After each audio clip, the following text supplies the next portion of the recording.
Good afternoon. Thank you for both our witnesses, staff members, and visitors for your patience. Unfortunately, we don't control the whip schedule for votes, and appreciate your forbearance in the unanticipated delay. In today's hearing, we're going to review how technology is being used to improve the administration of the Supplemental Security Income, or SSI, program. As the nation's largest federal means-tested cash assistance program, SSI is sometimes called the other welfare. Last month, SSI provided checks to more than 8.1 million disabled and aged individuals. For example, that's almost twice as many people as collect welfare checks under the TANF program. Unlike other Social Security programs which require prior work and payroll tax payments, SSI pays monthly checks to disabled and elderly individuals with limited income and assets, regardless of whether they've worked in the past. Since SSI was created in 1972, it's had complex eligibility rules designed to ensure that recipients do not have significant income or assets on which they should depend before turning to SSI for support. How these financial eligibility requirements are working and how their administration can be improved are the subjects of today's hearing. It's worth noting that in contrast to other means-tested programs like food stamps, SSI has continued to enforce these financial eligibility standards in recent years, which has helped to keep SSI growth in check. The administration of SSI's financial eligibility requirements can be difficult, prone to error, and extremely time-consuming, draining administrative resources, especially if done manually and using recipient-reported data. In 2011, SSI had annual payments totaling almost $50 billion, not including the cost of Medicaid benefits typically provided to SSI recipients. It also had a 9.1% error rate, representing a staggering $4.6 billion in improper payments. As I've described in previous hearings, we can and should expect more from government. We should expect it to administer benefits using 21st century technology, not from the era before the personal computer existed. We've made significant progress in the past year and a half enacting into law our data standards provision to jumpstart a process for defining these standards. And I'm very grateful for the true bipartisanship in which members of the Republican and Democratic caucus work together to give the tools to repair these broken processes and bring some private sector business practices into government. I believe that SSA can and should significantly contribute to this process. And what's more, I believe SSA will also greatly benefit from this effort, and it will improve how they administer all their workloads, including SSI. This is all part of a larger goal of leveraging technology to prevent improper payments of all kinds. Today we'll hear about how SSA has expanded nationwide the Access to Financial Institutions Project, AFI, along with other efforts to better use technology. These efforts have shown that while difficult, income and asset tests can be administered in a timely and cost-effective manner, improving program efficiency and reducing costs to taxpayers. That's an important lesson, not just for SSI, but across all means-tested federal programs. For example, other programs like food stamps have recently waived these same sorts of complex eligibility rules, especially asset tests, to speed eligibility determination and expand benefit payouts. As a result, today, 1 in 7 Americans is eligible for food stamps at a cost of over $70 billion in 2011. That's triple the level of food stamp spending in 2002 when the asset test was consistently applied. In a time of failed stimulus, out-of-control spending, and a struggling economy, we can't continue on the current fiscal path. Efficient enforcement of programs or efficient enforcement of income and asset tests across means-tested programs will make it possible for limited taxpayer resources to be targeted to those with the greatest financial need. In this, we hope the SSI program can actually show the way. We look forward to all the testimony today and to working to improve how this program serves disabled and elderly individuals who depend on it, as well as ensuring all means-tested programs efficiently and effectively use tax dollars. With that, I'd like to yield to my friend from Texas, the ranking member, Mr. Doggett, to make an opening statement. Thank you very much, Mr. Chairman. We have worked together on this subcommittee to ensure that safety net programs effectively collect and use the information to determine eligibility. Because supplemental security income provides modest benefits to aid individuals with disabilities, seniors, disabled children, our most vulnerable neighbors, it's critical that the Social Security Administration uses the most up-to-date technology to fully administer the benefits in the most efficient manner and ensure that only those individuals entitled to this important benefit receive it. But our goal of improving the integrity of SSI as well as other programs is severely threatened by the Republican Appropriations Committee, which would cut about $1 billion from the Social Security Administration. This comes after cuts in each of the last 2 years for Social Security, and this includes monies that are essential for combating waste, fraud, and abuse. I believe that this cut means that there will be fewer SSI redeterminations and there will be less available for other program integrity measures. Every dollar that is invested in SS eligibility and disability reviews has produced between $6 and $9 in program savings. Cutting funding threatens the integrity of these programs. Ensuring an effective SSI program is important to over 8 million senior and disabled Americans who receive important assistance from the program. These benefits are not overly generous, with the maximum SSI payment providing less than $700 a month for an individual, which reaches less than 75% of the poverty level. But even at these low levels, this assistance is a vital lifeline for those who have little other source of income. In my home state of Texas, over 600,000 of our neighbors are helped by SSI, including about 55,000 in Bexar County and 17,000 in Travis County. One of these people is a 37-year-old woman who has Angelman syndrome, which includes cerebral palsy, seizures, and profound cognitive impairments. She lives in a group home with other adult women and comes home to stay with her mother 3 days a week. Her mother says in these words, "Without the option of community living, she would be at home. I would be unable to care for her and would be unable to work. We would be destitute. Her only other option would be a state institution, which is unthinkable." As we review current efforts to verify SSI eligibility, we should also consider steps to help SSI recipients comply with program requirements, especially when they attempt to go to work. We could take a major step in that direction by increasing the value of work for SSI recipients.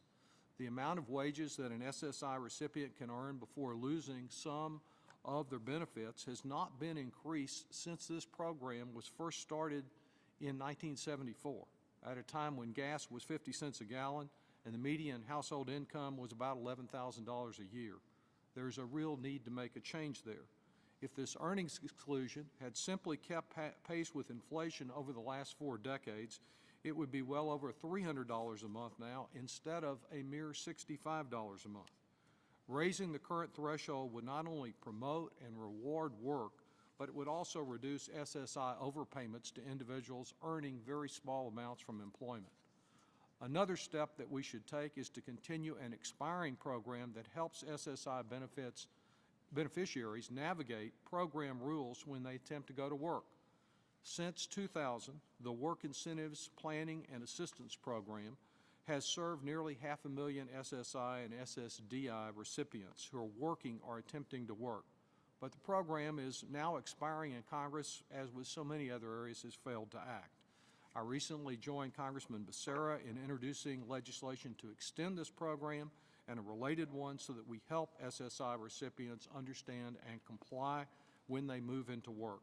This extension would be funded by the Social Security Administration's basic administration allocation, so taxpayers won't be out another dime to do it. We really need for the House to act on it. I look forward to hearing our witnesses' views on these and other issues and continuing to work with you, Mr. Chairman. Thank you. Thank you, Mr. Doggett. I'd like to remind our witnesses to limit your oral testimony to 5 minutes. However, without objection, all the written testimony will be included as part of the permanent record. On our panel this afternoon, we'll be hearing from Ms. Carolyn Colvin, Deputy Commissioner of the Social Security Administration, the Honorable Patrick P. O'Carroll, Junior Inspector General of the Social Security Administration, Mr. Paul Sachinsky, Director of Government Services, Acuity Solutions, Ms. Marty Ford, Director of Public Policy, the ARC of the United States, and Dr. Douglas Besharov, PhD, Professor of the School of Public Policy with the University of Maryland. Ms. Colvin, please proceed with your testimony. Chairman Davis, Ranking Member Doggett, and members of the subcommittee, thank you for inviting me here to discuss how we use technology to improve the administration of the Supplemental Securities Income Program, or SSI. I am Social Security's Deputy Commissioner and the administration's accountable official for improper payments. SSI is the safety net in the Social Security Act that guarantees a minimum income to individuals of limited means who are aged, blind, or disabled. In addition to a monthly benefit, SSI eligibility provides recipients in many states with access to Medicaid. We have administered SSI since the early 1970s, when Congress created the program to replace a patchwork of state-run income maintenance programs.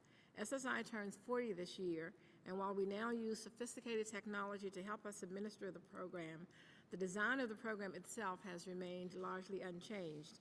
I'd like to share with you today some of our best practices and the lessons we have learned over the last 4 decades. While SSI has never been simple, over the years, Congress and the courts have added many new rules, which in turn have made SSI harder to manage.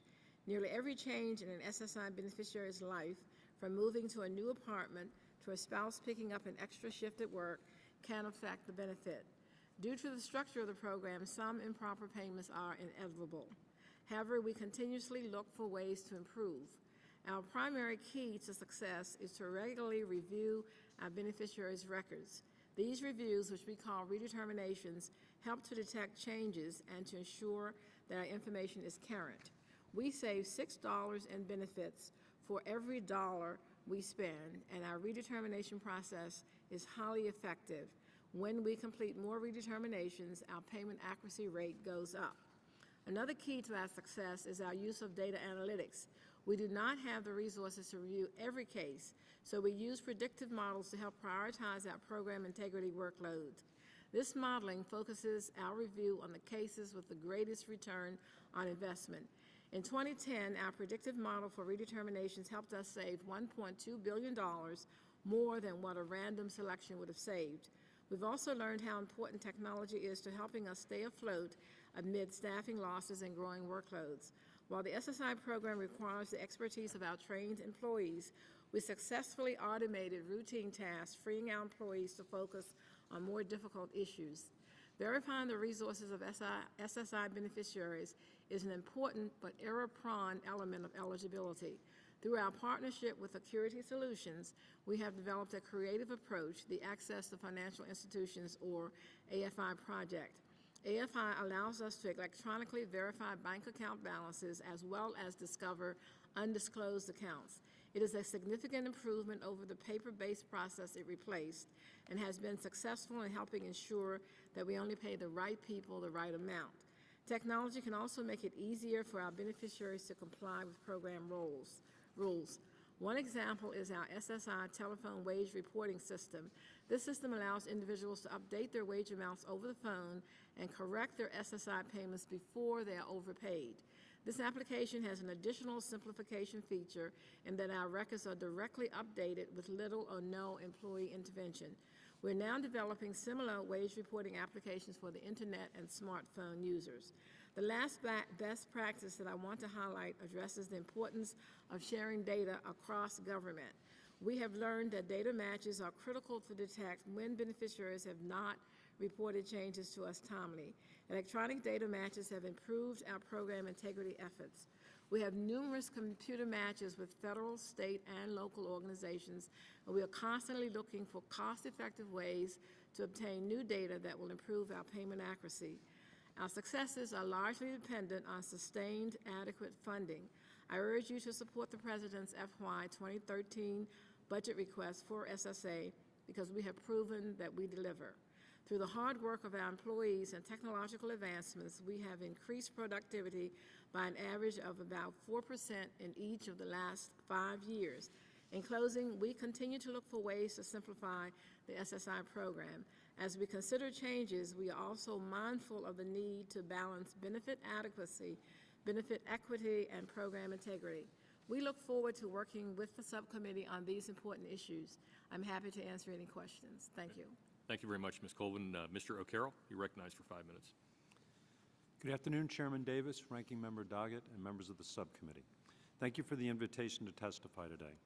For many years, my office has recommended that SSA consider all available tools and methods to ensure the right person receives the right payment at the right time. As technology advances, data matches and electronic records are emerging as effective tools to improve payment accuracy in federal programs like SSI. Financial and other non-medical factors can affect SSI eligibility, such as earnings and income, resources and assets, living arrangements, and presence in the United States. SSA's Access to Financial Institutions Project, or AFI, is a data matching initiative we recommended years ago that helps the agency prevent commonplace SSI payment errors. AFI allows the agency to receive data directly from financial institutions rather than relying on recipients to report assets that may reduce or eliminate their benefits. Self-reporting, or the lack thereof, is a leading cause of payment errors. AFI is now in place in all 50 states, and the agency anticipates $900 million in lifetime program savings for each year it uses AFI. My office has also recommended SSA expand its use of electronic databases to verify real property and assets. Last year, we estimated that SSA has made improper payments of more than $2 billion because SSI recipients did not self-report property ownership to SSA. In recent months, SSA used a real property database in its stewardship reviews.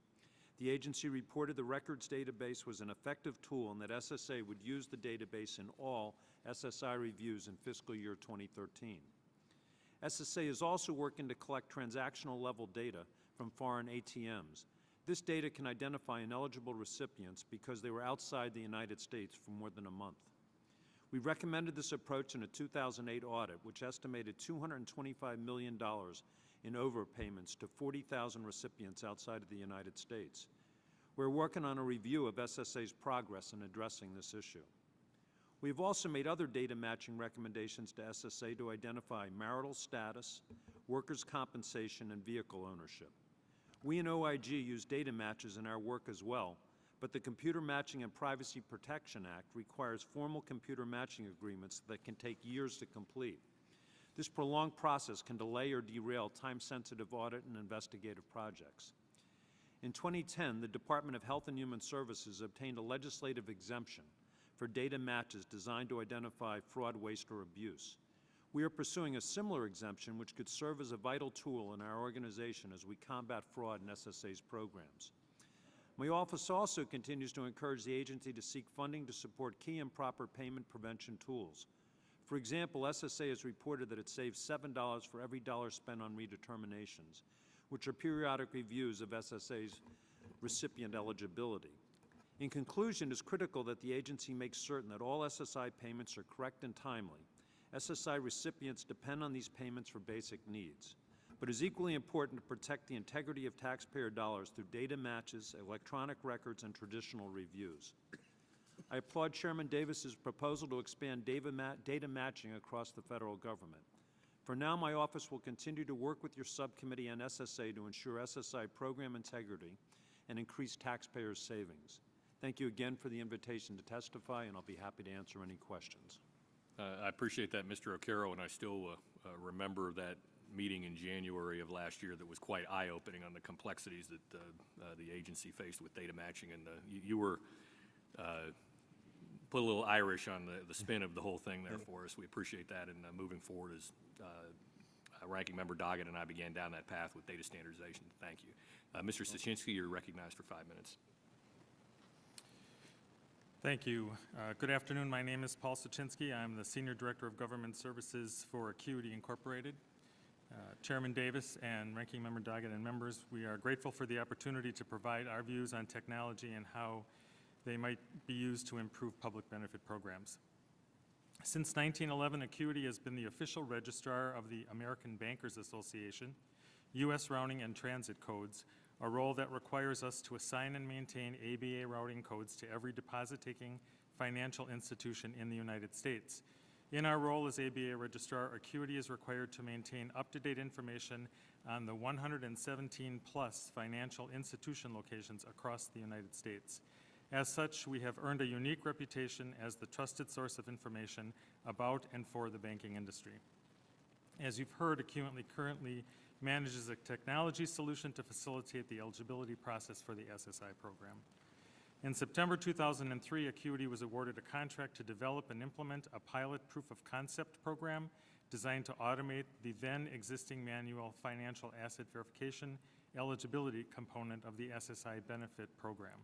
We designed the asset verification system to include three main components: Number one, a secure automated gateway between SSA field offices and the U.S. financial banking institutions. Number two, a comprehensive and accurate database of registered participating financial institutions. And number three, a web-based and direct transmission web service technology platform with sophisticated message routing logic designed to speed the process and mechanism and optimize the detection of undisclosed financial assets. Following several years of the pilot, for all SSA field offices in New York, New Jersey, and California, a national rollout did occur, commenced in July of 2010, and all 50 states are now operational as of June 2011. Leveraging our longstanding position in the banking industry and our unique trusted relationships in the financial institutions across the country, Acuity has successfully recruited and registered to participate automated solution in 95% of the financial institution locations nationally. Acuity's asset verification system has successfully processed millions of automated financial asset verification requests and responses utilizing our comprehensive database of financial institutions. Instead of mailing a paper request form to a general financial institution address indicated by the SSI applicant, the request is now sent and received instantaneously through Acuity's asset verification system. By ensuring the account balance search for each financial institution is inclusive of an institution's entire branch network and not just a single location. The canvassing and search of financial assets goes beyond local and state borders to include regional and national searches regardless of where the applicant process takes place or where the applicant resides. The system automatically routes alternative multiple requests to financial institutions based on geographic logic and account detection probability parameters. The search algorithm, refined over many years, ensures the additional financial institutions that are canvassed for possible undetected financial assets are searched. This added step creates stronger program integrity by improving the detection of undisclosed applicant assets instead of relying solely on the bank account information provided by the applicant. Acuity has successfully coordinated and implemented direct transmission automation with the largest financial institutions in the country. This direct end-to-end technology reduces the need for human intervention in a high-volume environment, resulting in optimized efficiency, reduced cost, and high-speed response turnaround times, thus accelerating the overall determination process for program beneficiaries. Acuity has been pleased to partner with SSA on proving the value of technology and serving beneficiaries while preventing fraud and abuse. Based on the success of the asset verification technology, Congress passed Section 1940 of the Social Security Act. The amendment to the Act requires states to implement a comparable electronic solution for age-blind and disabled Medicaid population. While the legislation included a requirement for all states to have this implemented by 2013, states have been slow to implement the solution. We're hopeful after initial implementations in various states that will become a different reality. We appreciate the opportunity to inform the subcommittee about how our work developed and implementing the new technology to provide greater efficiency to taxpayer-funded programs. I would be pleased to provide additional information regarding Acuity's asset verification system, and I look forward to answering your questions today. Thank you. Thank you very much, Mr. Suchinsky. Ms. Ford, you're recognized for 5 minutes. Chairman Davis, Ranking Member Doggett, and members of the subcommittee, thank you for the opportunity to testify on the use of technology to improve the administration of the SSI financial eligibility requirements. As you know, SSI benefits, along with related Medicaid benefits, are the means of survival for over 8 million people with severe disabilities. SSI benefits help people meet their basic needs for food and housing, secure medical care, and pay for medications not covered by Medicaid. SSI also plays a critical role in helping people with severe disabilities live in the community rather than in institutions. We applaud SSA's continued work in improving technology infrastructure to improve services to claimants and beneficiaries, even during these challenging economic times. SSA has recognized that the SSI program rules are challenging even for administrators of the program. The program is many times more difficult for SSI beneficiaries to understand and follow accurately. Beneficiaries are under tremendous financial stress when they apply for SSI and while they are using benefits.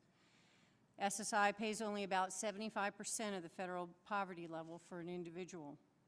Beneficiaries often experience food insecurity, possible homelessness, and personal and family crisis due to economic hardship. For some, the disability itself adds its own pressures and makes navigating the complexity of the SSI program extremely difficult. The CCD Social Security Task Force generally supports SSA's efforts to use technology to improve the program, so long as the improvements do not infringe on claimants' rights. We have always supported SSA's work in conducting continuing disability reviews and redeterminations to ensure continued integrity of the SSI and Social Security disability programs. We recognize that technology can improve the administration's efforts in these areas. However, many SSI applicants and beneficiaries lack electronic access to SSA or may not be able to understand or navigate electronic communications. For example, a recent study by the Department of Commerce found that in 46% of households headed by a person with a disability, there was no computer at home, compared to 20% of homes where the head of household had no disability. Sadly, our fast-growing electronic world is creating new barriers for people unable to cognitively or financially keep pace. The complexity of the SSI program and the requirements for reporting and maintaining compliance with the rules, combined with the push for increased use of technology, will place increased pressures on those SSI beneficiaries who are unable to navigate in an electronic world. For these reasons, we believe that SSA must exercise caution to ensure that beneficiaries are protected. This will require an increased commitment on the part of the administration and the Congress to recognize the increasing difficulties for these beneficiaries and find solutions for them. Improvements to the process will save time for both beneficiaries and SSA, improve accuracy and timeliness, and hopefully assist beneficiaries who are exploring opportunities to work. We have some very specific recommendations. Most importantly, SSA requires adequate administrative resources to effectively administer the program, including its financial eligibility requirements. We urge Congress to provide SSA with adequate resources at the level requested by the President. Additionally, SSA needs to develop a better earnings reporting and recording system, including providing an option for online wage reporting for those recipients who can use it, that allows the agency to promptly adjust benefit payments to help reduce overpayments and remove barriers for people who want to work. And SSA should also consider using its continuing disability review enforcement model to help prevent overpayments before they happen. SSA also needs to enhance the use and operation of its toll-free 800 number. We support continuation of the WIPA and PABS programs that have already been commented on. That's very important for those people who want to work. Congress should raise the SSI asset limit and income disregards and index them annually for inflation. While the SSI program has numerous work incentives built in to encourage people to work, the extremely low disregards mean that many SSI beneficiaries' earnings trigger an overpayment for even relatively modest amounts of work. Nearly half of beneficiaries who work earn less than $200 per month. Increasing the disregards would help beneficiaries and at the same time reduce SSA's administrative workload. I want to end that here and am open to any questions that you have. Thank you. Thank you very much, Ms. Ford. Dr. Besharov, you're recognized for 5 minutes. Chairman Davis, Ranking Member Doggett, other members of the committee, it's a pleasure to be back.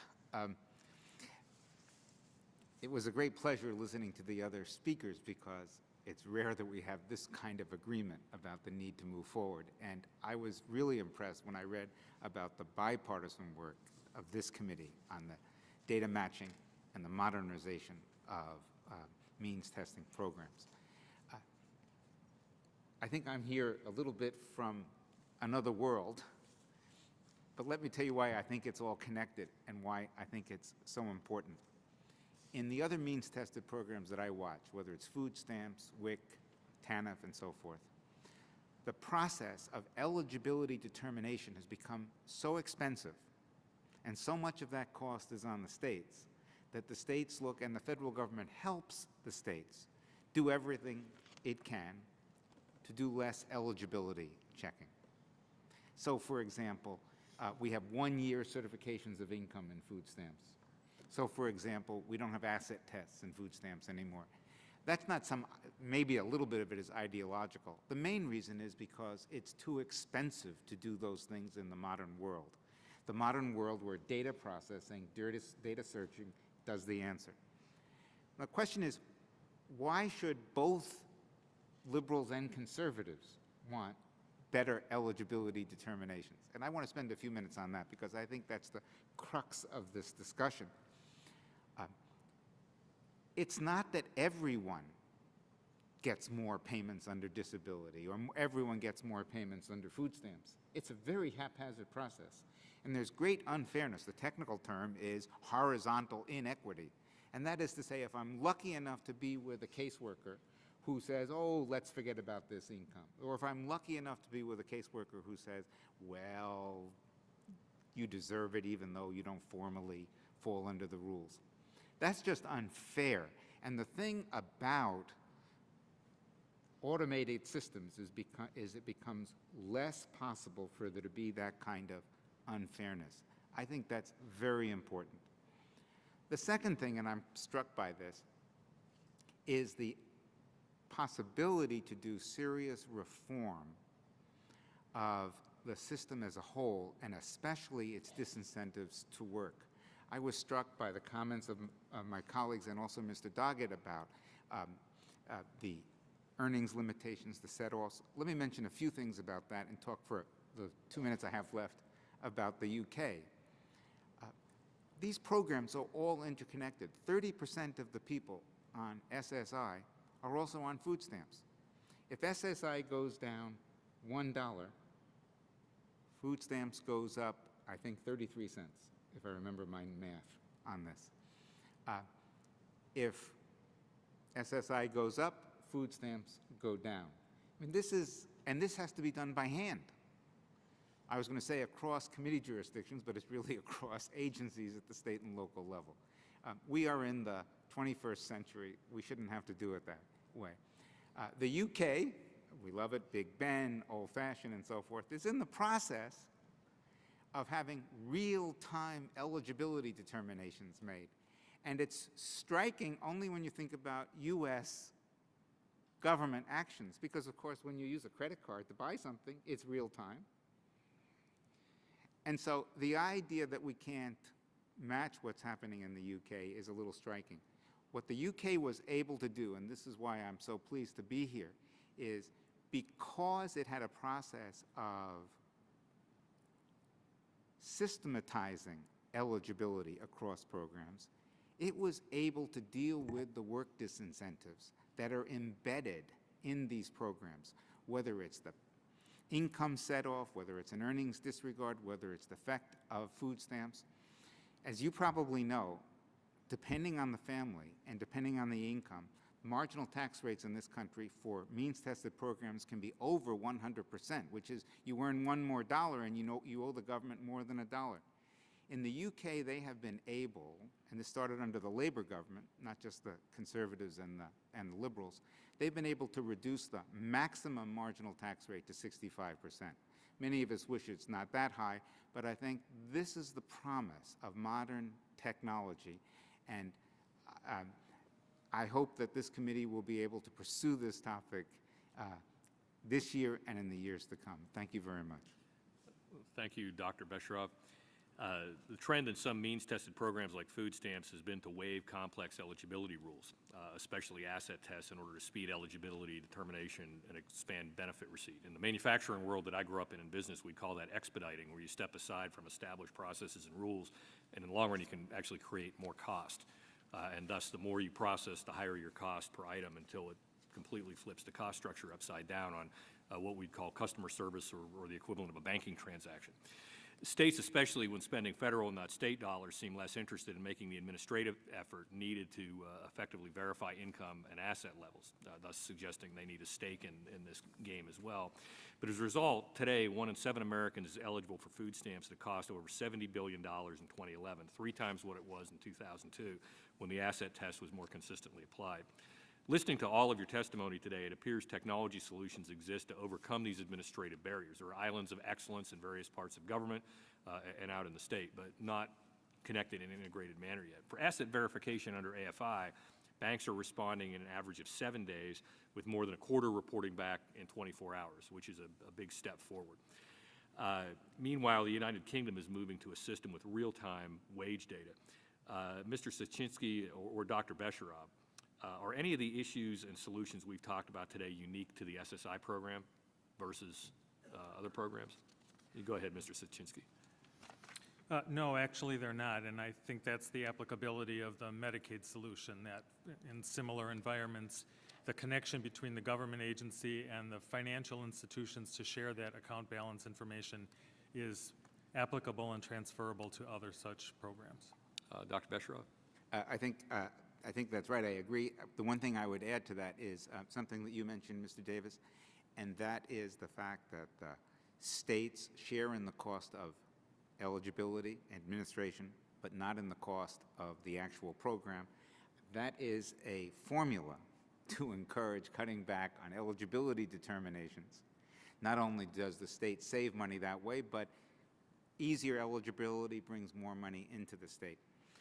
One thing about this I'd like to also mention, since these rules are different across programs, TANF to food stamps to disability and other programs as well, housing, you get an encouragement for the states to game the system.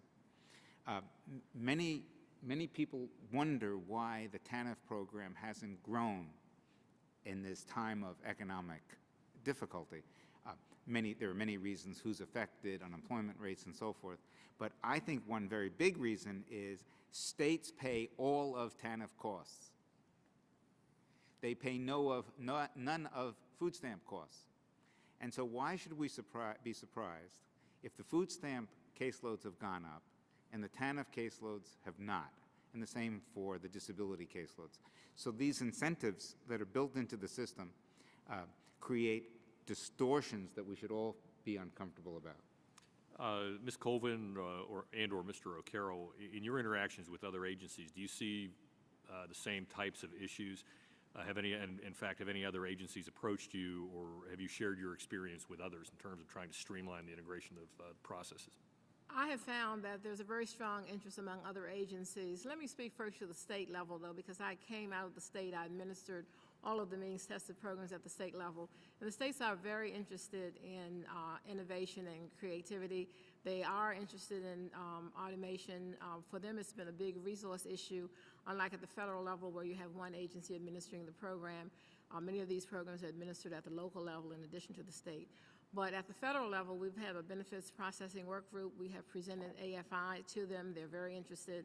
I think the standardization of data that you are proposing will be helpful. But we've been working with most of the benefit-paying agencies like VA and CMS and the Office of Child Support Enforcement. And there is a very strong interest, and we are continuing to work with them in that regard. Mr. O'Carroll? Mr. Chairman, I agree in that the working with the other departments and other agencies on this is very important, and as we're pretty woven into all this thing is the matching agreements between all the agencies. Many of us, we can't compare with other agencies that are doing quite the same type of work that we're doing and trying to identify income and wages and different pieces of information, and we can't do it without a matching agreement. It takes years, and usually by the time we get the agreement, the issue's over. So anything you can do to help us in terms of getting access to computer matching agreements between federal agencies for improper payments would be very helpful. Okay, thank you very much. Mr. Doggett, you're recognized for 5 minutes. Thank you, Mr. Chairman, and thanks to all of our witnesses. Commissioner, let me ask you, I referenced in my opening statement this proposal that's been approved in an appropriations subcommittee to cut the $1 billion from what the President proposed for the Social Security Administration. What is the impact of that on your efforts to reduce waste, fraud, and abuse, and on all of your program integrity activities?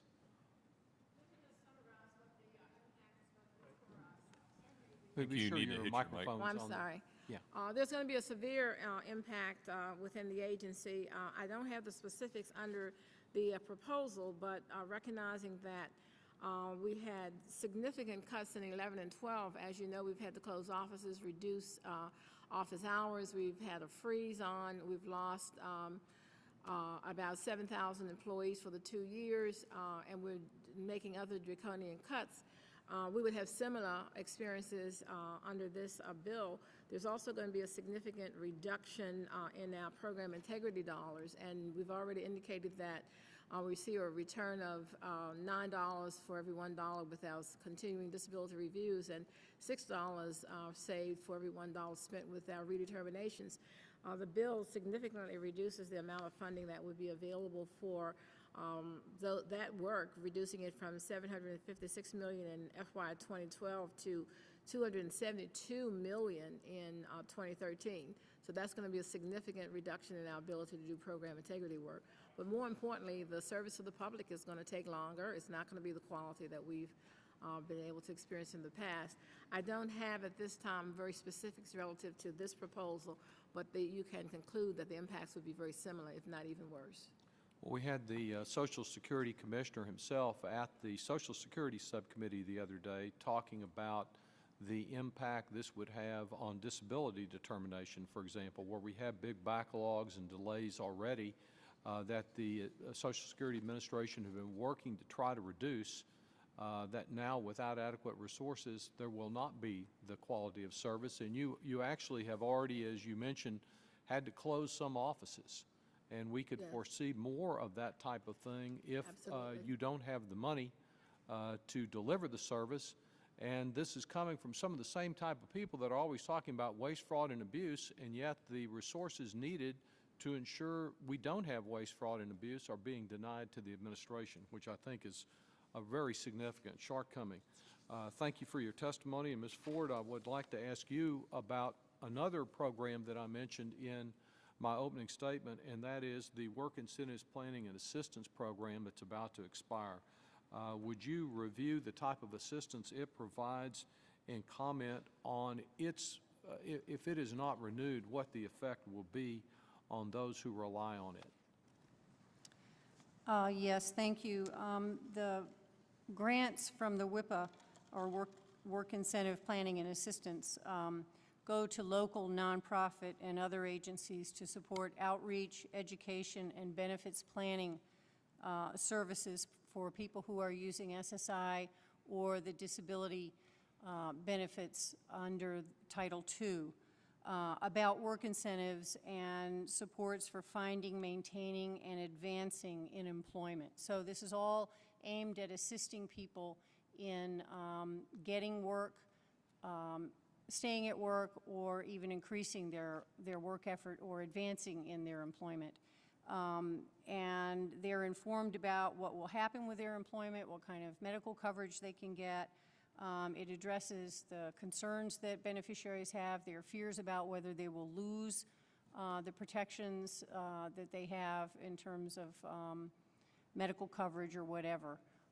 It's basic benefits counseling and what will happen if you work, and you know, what will happen if you attempt work and are not able to continue and have to come back into the program, or if you're able to be successful and continue on into the work world. So it was designed really to give that one-on-one assistance to people who want to try to leave the roles.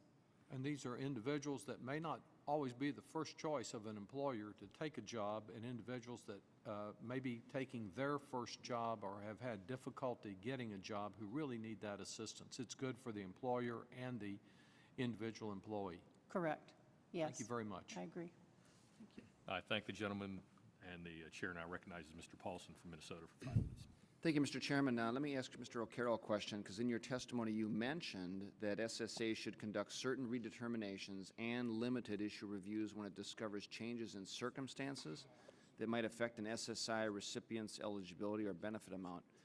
Are there any other ways that SSA can help determine if an SSI beneficiary has additional income or resources besides the beneficiary just simply telling SSA this information and then SSA trusting that self-reported information?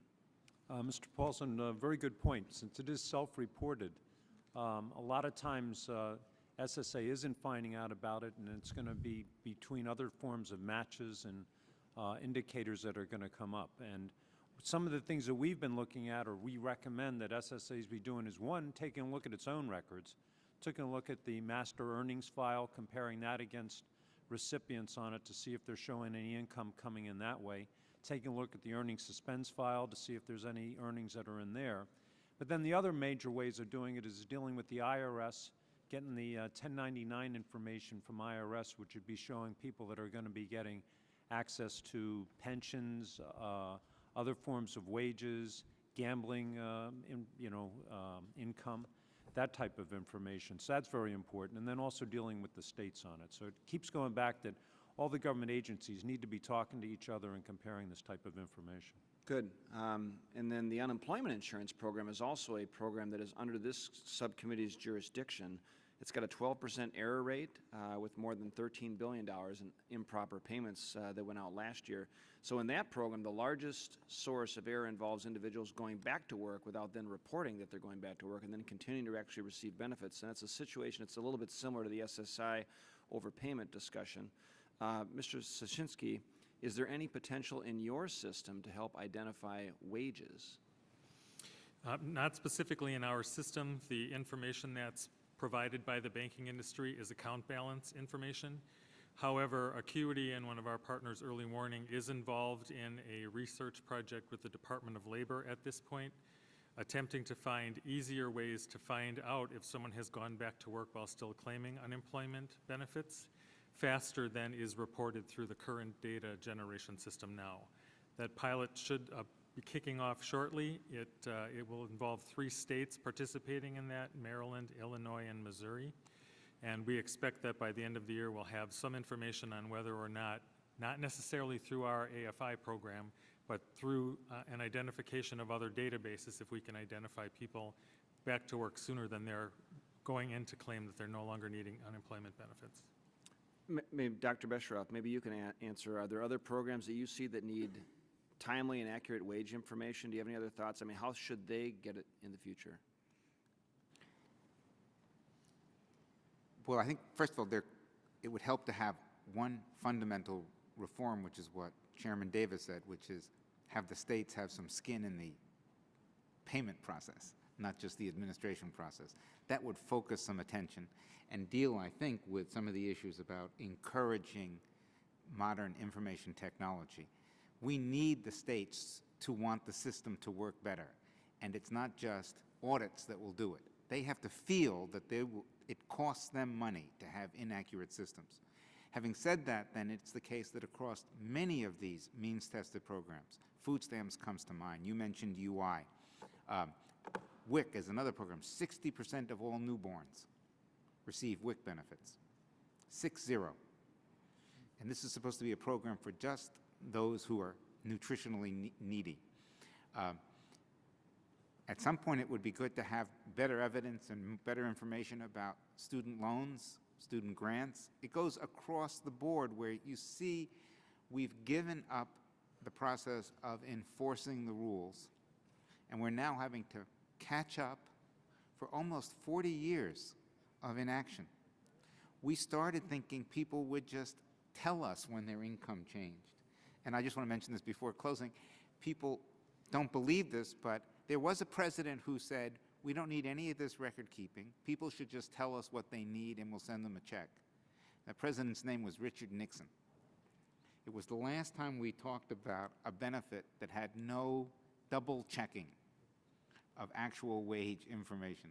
And it's time for us to double check as best we can across all means-tested programs. Thank you, Mr. Chairman. I yield back.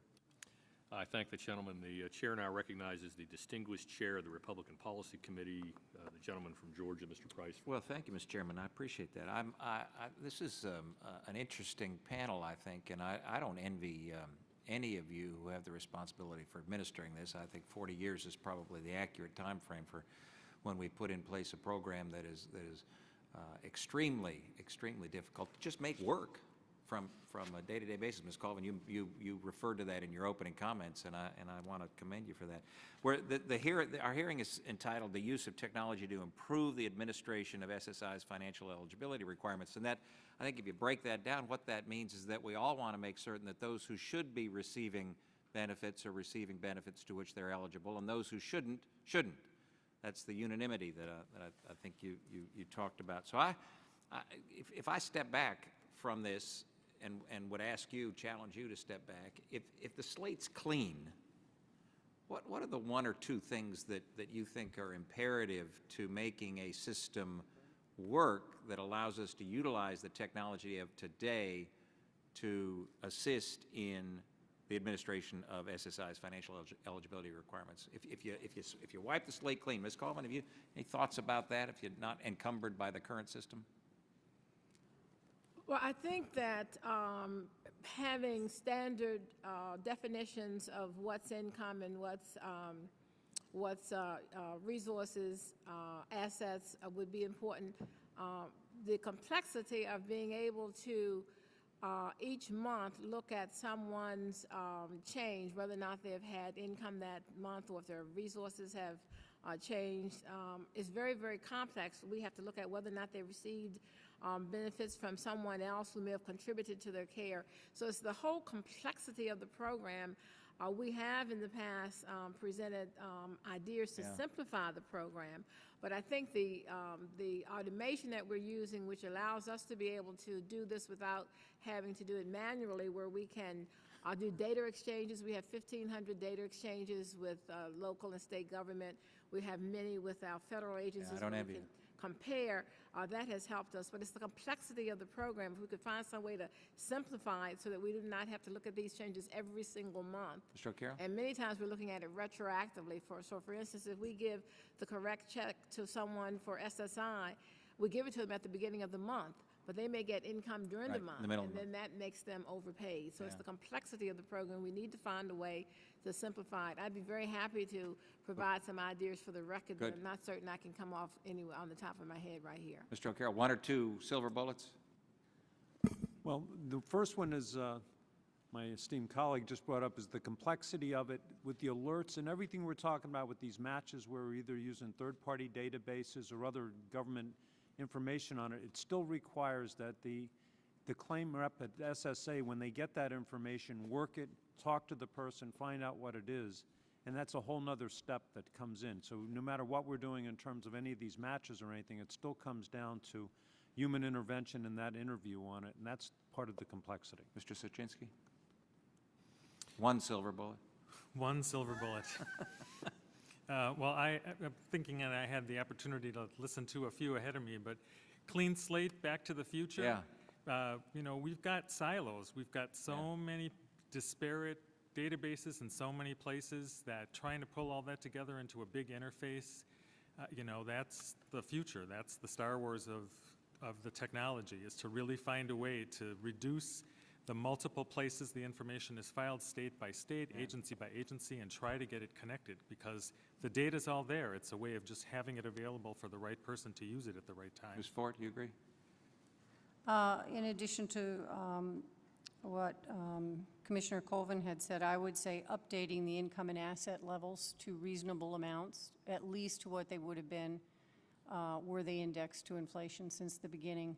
We are spending. I don't know that's a clean slate item, but I appreciate Well- that perspective. I'm running out of time, but I Well, want to get ju- Dr. my, Bestroff, if my I main may. point is we are spending an enormous amount of administrative resources to chase nickels and dimes. Sure. No, absolutely. Dr. Bestroff, I lead a program on comparing what we do to other countries. Yeah. And the social democracies of Europe and Asia are a little bit complexifying the program to simplify it. So they have a category called temporary disability. And the thing about temporary disability, it's easier to get people on, but it's easier to get them off. The other thing they have is they have partial disability. And so it's easier for them to help someone find a job because they don't have these earnings penalties. They've been, you know, some people are just partially disabled. We need room for that in the system in a way so that the rehabilitative side of the program, which we haven't talked about, has some way to play out. So that would be my blank slate. Thank you. Thank you, Mr. Chairman. I thank the gentleman, and Chair now recognizes the distinguished gentleman from Georgia, Mr. Lewis, for 5 minutes. Well, thank you very much, Mr. Chairman, and again, thank you for holding this hearing. I want to thank all of the witnesses for being here. Director Ford, what can Congress do to help SSA and the disability community to give support to disabled recipients so that they can return to work when they're able to do so. I guess this is in keeping with the line of question that my good friend from Georgia, Dr. Price, raised. Well, I think that making it easier to go back to work, increasing those income and asset limits so that you're not hitting against those complexities in the program every time you earn just a little bit of money. Those complexities frighten people. Hitting overpayments every time you earn even a little bit of money is very difficult. And being creative, we need to look at making it easier for people to work. The SSI program does have work incentives in it. It needs to make it simpler, though, so that people are not frightened when something happens. We do already have a way through the Section 1619 program for people to maintain their eligibility for Medicaid so that they don't lose that support system. And very often people who have very severe disabilities need to maintain their long-term services coverage, their long-term care coverage through the Medicaid program, and that's very, very important. We're talking about people with very severe disabilities here. So that's very important. It's simplification of work incentives is critical, because otherwise it becomes too complex. We're talking about a program that is already very complex, and for people who are eligible for both Title II and Title 16, the complexities become almost too great to surmount. The rules are very different. Thank you. Commissioner, the SSI program rules are very complicated. You probably know that better than anyone. They're very complicated. Apart from new technology, there are ways to simplify the rules to make the SSI program less burdensome to administer and easier for recipients to understand. How can you make it simple? I don't have an immediate response to that because it is so complex. We'd be very happy to work with you on, ideas that might be worth exploring. But each time a change is made, probably for a good reason, it makes the program even more complex. So if you just were to roll out all of the changes that have been added onto the program over the last 40 years, each one of those makes it more and more complex. When you've got to look at someone's income and resources every single month, and regardless of how small that change is, it impacts or may impact their benefit, it becomes very difficult.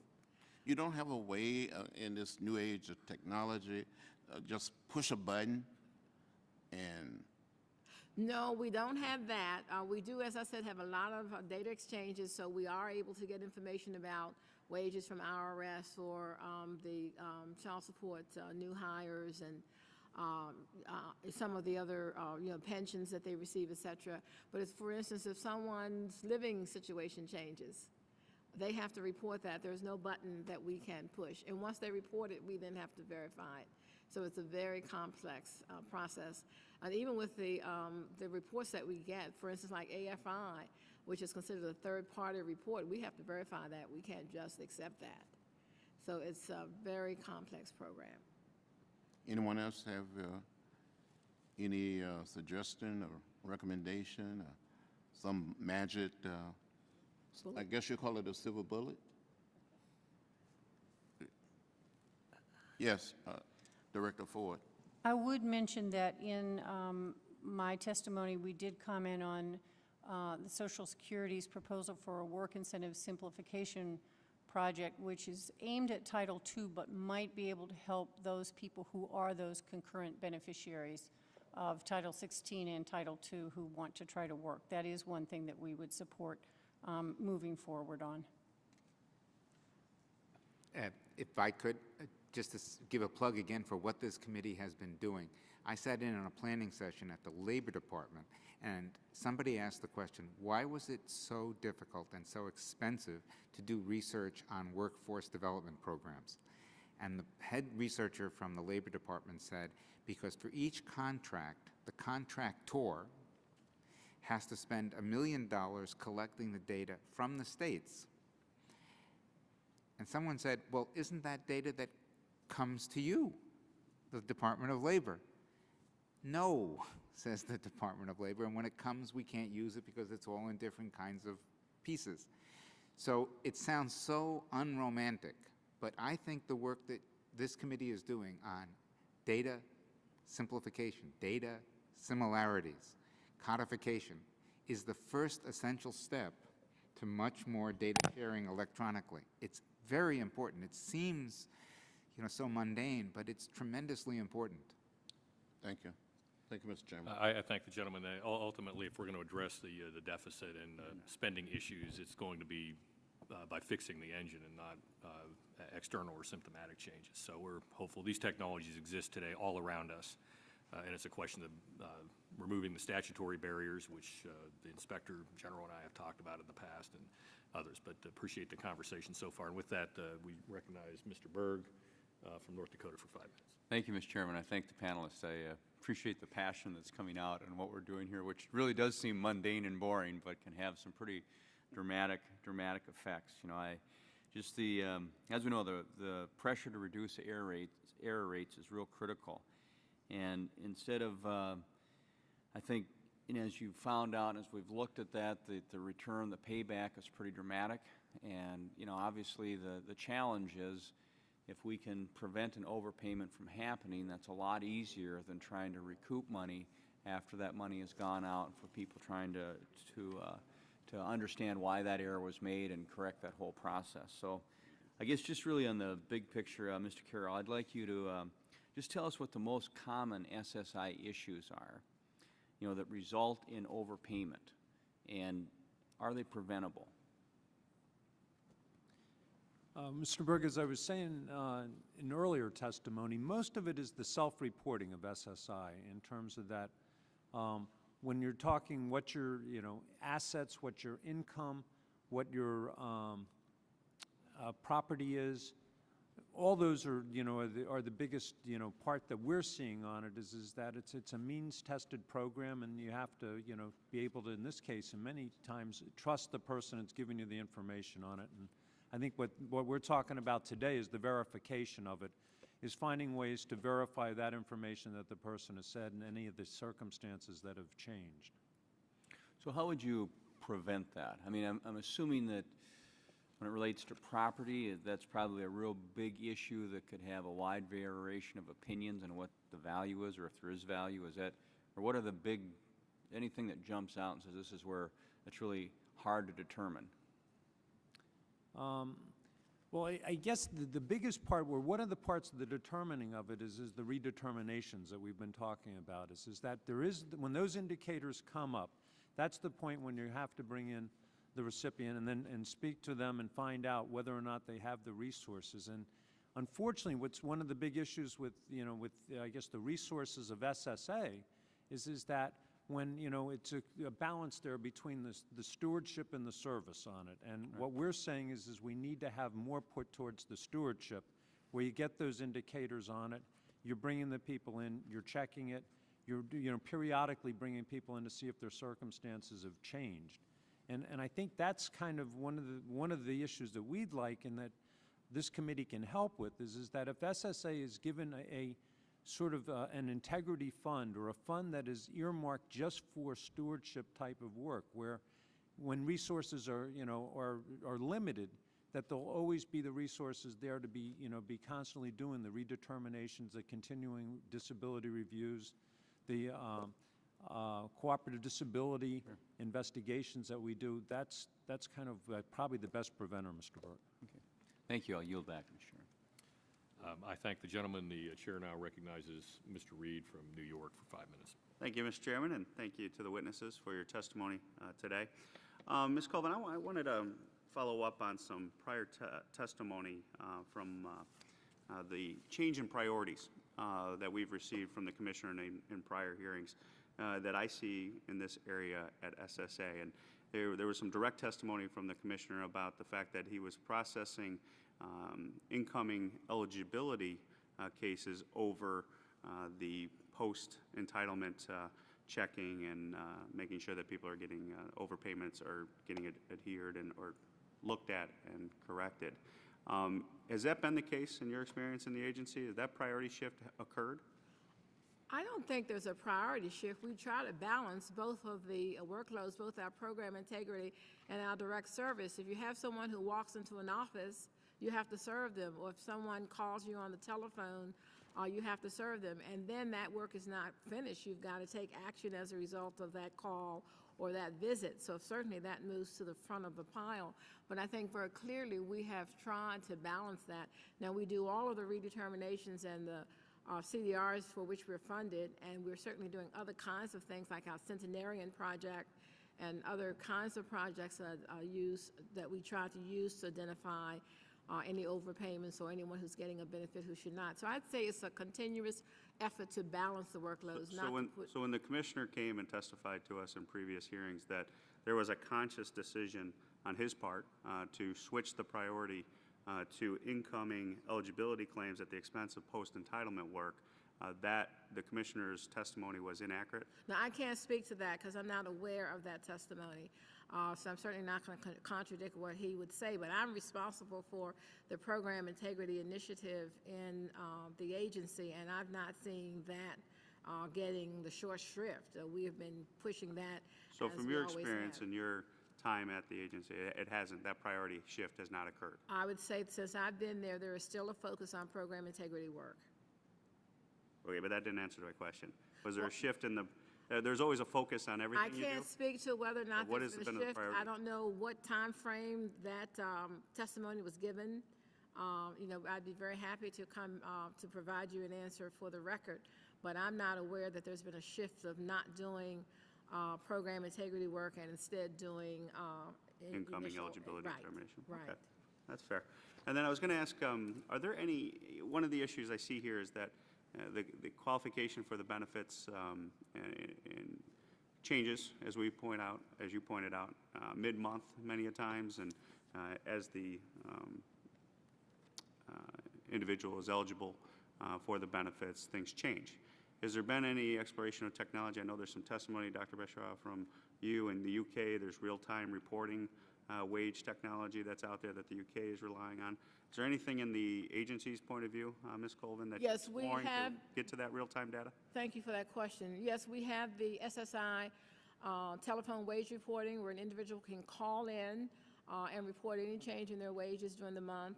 Right now, it's a telephone call. We're moving that application to both mobile phone services as well as internet services. We want to make it as easy for people to be able to report changes as possible. We think that will go a long way. So Okay, far, now that's self-reporting from the individual. My understanding, the UK, may I move over here to Mr. Beshaw? The UK real-time data, that's different than what... That comes from the employer. And so as soon as there's a change, the employer sends the information to the See, and that's my Her understanding. Majesty's Tax Service. Because my understanding, I mean, I had 4 small businesses before I came to Congress, and, you know, I was doing my weekly deposits, I was doing my payroll, and right there you have it all listed. You got your Social Security number. And why is there a roadblock between the IRS and that reporting data, that instant wage weekly deposits that are occurring, not getting over to the SSAs to simply check what's happening during that midstream? right now, the wage reporting from IRS is yearly. We have had proposals in to do it quarterly, but there's been concern about the impact on small businesses. We are entering into... What impact on small businesses would that? They're already reporting the data for majority of the cases. Well, they'd have to report it more frequently to IRS to be able to report it to us. We get a yearly report. It's usually about 18 months, I think, by the time we get it. So the information is old when we get it, and we do, in fact, then go back and make changes as a result of that. But you've already then incurred overpayments. We are entering into a contract with, and I don't remember the name of it now, would allow us to have a contract with large... If I could, reclaim my time. Because that's not my understanding of the process of how it works. I mean, when I sign those payroll statements and when I deposit it, is that an accurate statement that the wage reporting information is only prepared at the end of the year for the IRS? Dr. or Mr. I said we only get it at the end of the year. You only get it, but if you got it earlier, but my understanding the IRS does get that information earlier, gets it on a weekly basis with the deposits. So if you got that information earlier, would that help you with this issue, Ms. Absolutely, and as I said. And would you we had- advocate? Would you advocate for that? I would request? advocate for getting it sooner, absolutely. And as I was mentioning, we are entering into an agreement with an organization called the Work Number, which are large employers that will in fact make information available to us more immediately. These are your large employers like Kmart and some of the other kinds of businesses. So we're just beginning to look at that. We think that will also help us to get the wage data sooner than we currently are able to get it. But anything that would allow us to get that information sooner would in fact allow us to reduce the overpayments. And you would be supportive of that? Yes. Okay. Thank you. The gentleman's time has expired, and the Chair now recognizes Ms. Black from Tennessee for 5 minutes. Thank you, Mr. Chairman, and I want to thank the panel for being here today. It's been very instructive, and I want to follow through on what my colleague was just talking about. Mr. Brushvoff, I want to go to you and talk a little bit, if you can ferret out a little bit more in looking at best practices, and I think that's something we always should be doing, is looking at how somebody else is doing it. Do they have a better widget or a better way of doing it than what we do? Can you ferret out a little bit more for me on what the UK is doing that we would like to model? What would be a good thing? Well, thank you. I think first and foremost, they have identified that people who are labeled as disabled have different levels of disability, and with social help, many of them can work. And I think that's an important social idea. They've just completed, I had lunch this afternoon with the senior assistant to Ian Duncan Smith, who I think you had it here a few weeks ago at a hearing. They've just completed the next phase of their review. 70% of the disability recipients in the UK were found to be either not disabled or only partially disabled. And the idea is not to throw them off, but to help them. So I think one thing that is learnable from this is that our system, which was created a long time ago, part of our disability system, we inherited as we tried to create something from the States. It would be, if we looked at this and compared it to what other countries are doing, I think we would decide, number one, that there are things called temporary disabilities, and the advantage of a temporary disability is that people don't have to wait a year or more to get on benefits because we're not worried that it's a permanent decision. The decision can be reviewed a year or 6 months later. It's much easier to review a decision when the initial decision was only temporary. It's easier to turn that decision around.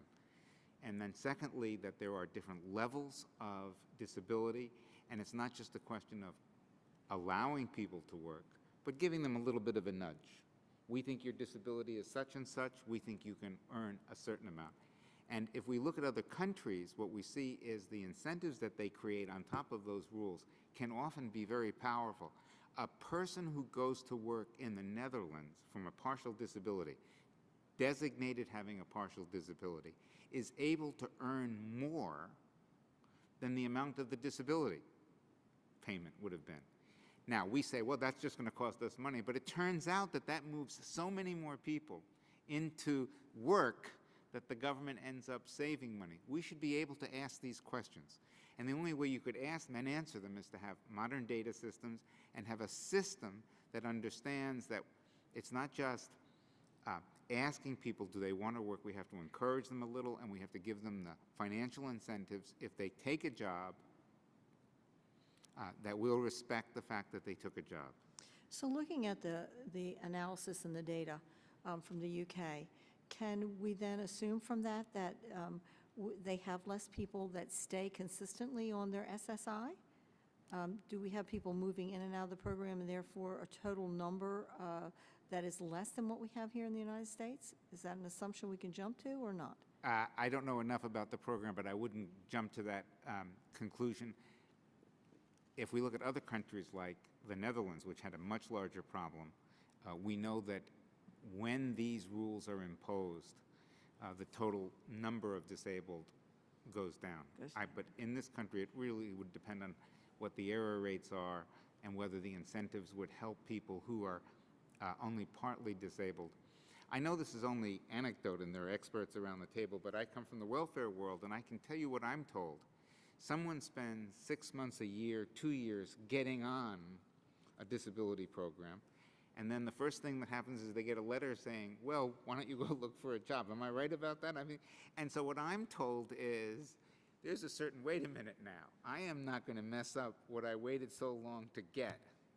So I think part of the problem is the structure of the program, which creates such a high hurdle to get in that it's difficult to get out.